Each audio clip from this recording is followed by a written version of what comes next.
राज्यसभा चुनाव के परिणाम एनडीए के पक्ष में रहे, आखिर विपक्ष कहां रह गया कमजोर, ये सवाल उठ रहा है। नमस्कार, रमनम साहब, मैं रेणुका चौधरी और आप देख रहे हैं द इंडिया मूव। देश के 10 राज्यों में हुई 37 राज्यसभा सीटों के चुनाव के नतीजे अब सामने आ चुके हैं और इस मुकाबले में एनडीए ने साफ बढ़त भी बना ली है, जबकि विपक्ष को बड़ा नुकसान उठाना भी पड़ा है। जी हां, राज्यसभा की कुल 37 सीटों में से 26 सीटों पर उम्मीदवार पहले ही बिना चुनाव के चुन लिए गए थे, जहां एनडीए और विपक्ष को बराबर 13 सीटें भी मिली थी।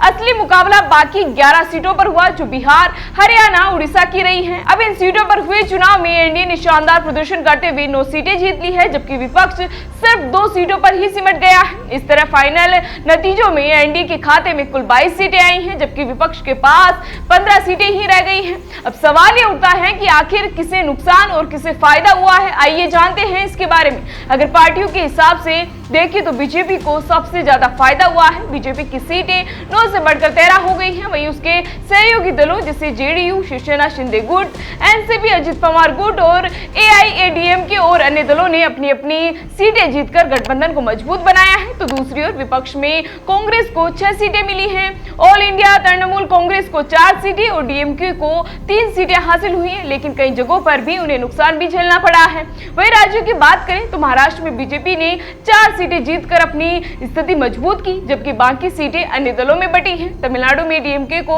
थोड़ा नुकसान हुआ, लेकिन कांग्रेस को फायदा भी मिला है। वहीं पश्चिम बंगाल में टीएमसी ने अपनी पकड़ बरकरार रखी, लेकिन बीजेपी ने भी 1 सीट बढ़ा ली है।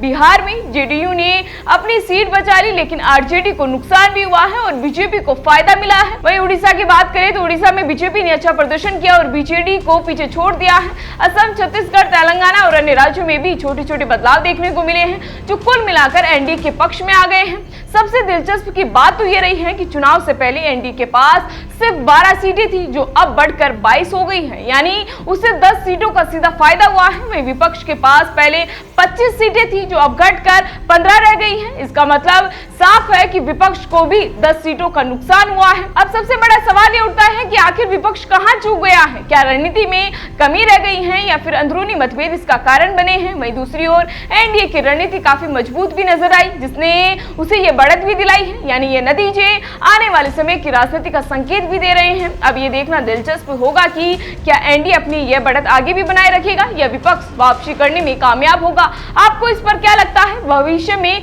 किसका पलड़ा भारी रहेगा। फिलहाल इसी तरह की जानकारी के लिए बने रहिए हमारे साथ और देखते रहिए द इंडिया मूव। नमस्कार।